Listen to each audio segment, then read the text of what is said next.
Some people will tell you that they don't watch the Big Brother Niger show, that it is a waste of time, blah, blah, blah. But I'm going to tell you otherwise. The Big Brother Niger show, there is actually life lessons to be learnt there. Sometimes, spiritual lessons.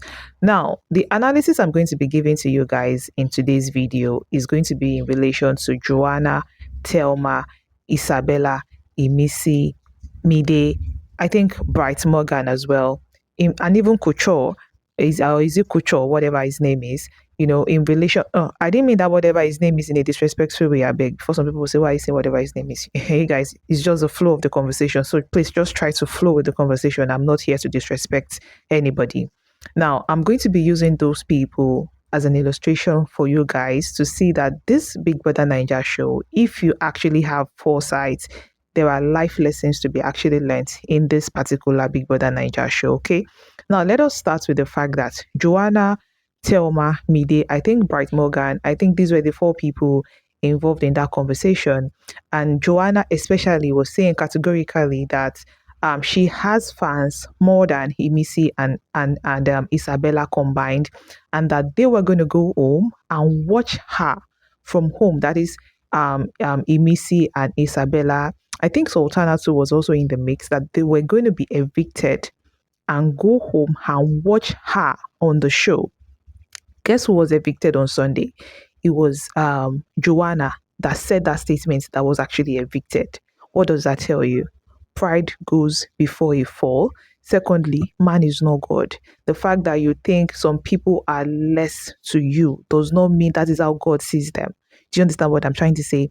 But let me not digress too much. Now, these people made this statement, like they have like cliques and groups where they gossip in the house, and I'm not really going to call that gossip, maybe let's say gist, because it's not like they really have anything to do in that house like that. You understand? They don't have anywhere to go, so one way or the other you have to talk, and maybe your conversations will now be formed and centered around people. But you also need to be careful how you talk, because other people are also talking. So why are they calling your own gossip?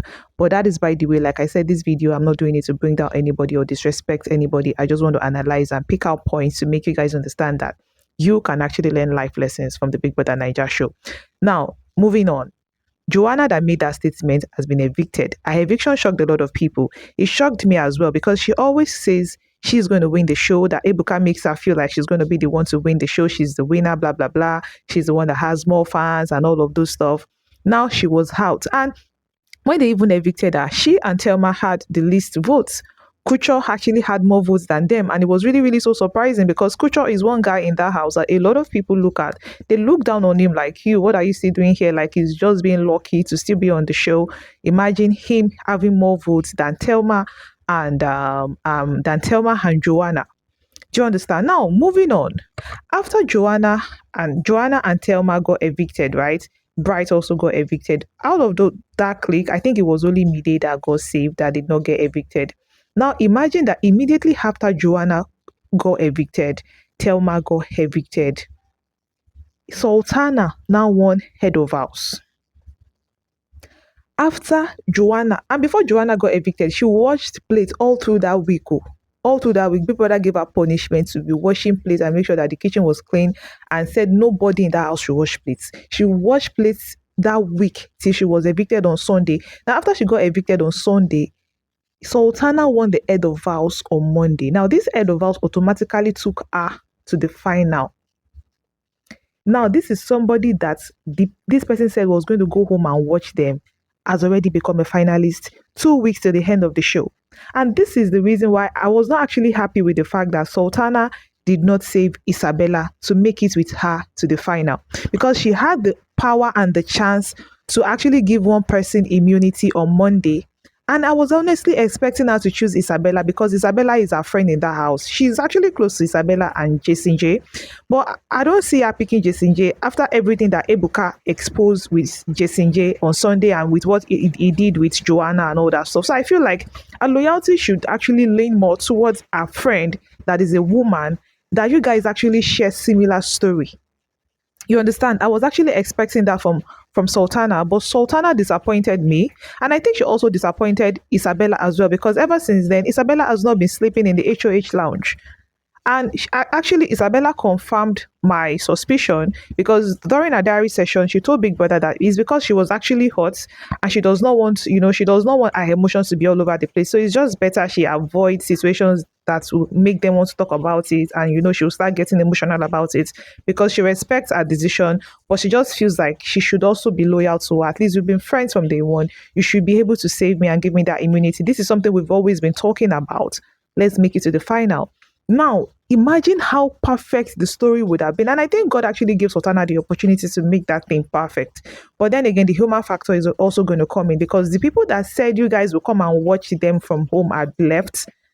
Imagine the Monday you got immunity by virtue of being HOH. You now gave your friend as well immunity to also be in the final with you 2 weeks ahead.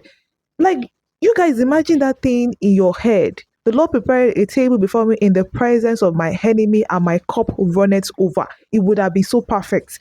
And you guys know this could have actually gotten them a lot more votes. Honestly speaking, because these people said you guys were going to go out and watch them. They are out. And immediately they go out, you guys got immunity and you're automatically in the final week. Even if you win, even if you do not win, you are in that finale. You're going to be on that stage. How sweet, how amazing would it have been if Sultana had actually not been, I don't even know what came over her. And I feel like she was not just being a loyal friend. And she has proven times that number that she's not a loyal friend. But that is by the way. I don't want to digress too much, but I'm just trying to let you guys know that these are deep things. The way we think is not the way God works, so it's not the way God thinks. God is not from anybody's village here. At the end of the day, it's in the Bible. God will bless whom he wants to bless. And the second part that I'm not going to say in this video. You understand what I'm trying to say? Look at Imisi. Imisi that a lot of the housemates are always on her case, especially Faith. I don't know what Imisi did to her. I mean, did to him rather, because the Faith na guy. Look at the Missy. Like play like joke. Missy is going to be a finalist. She could even win the show. Do you understand? She could even win the show. And this same Missy has even been the one. Oh, there's a lot of things I want to say, but I don't want the video is already long. I don't want it to be longer than this. Maybe I'll do another video to talk about that. Now, Raw Boy and Missy that they used to fight.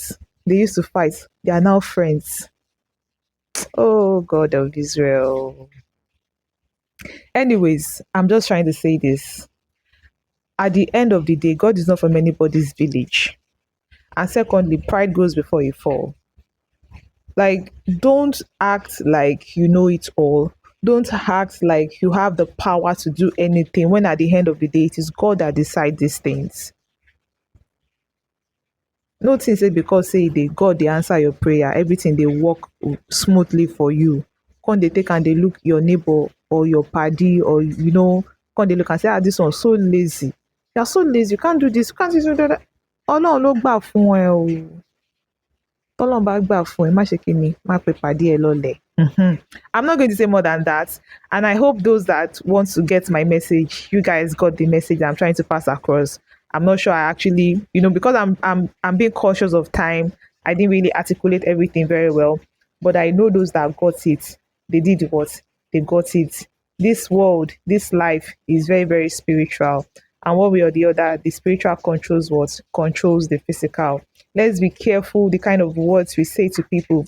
And the thing again I notice is that in this life, there are some people that if they did not offend you, try not to wish them bad.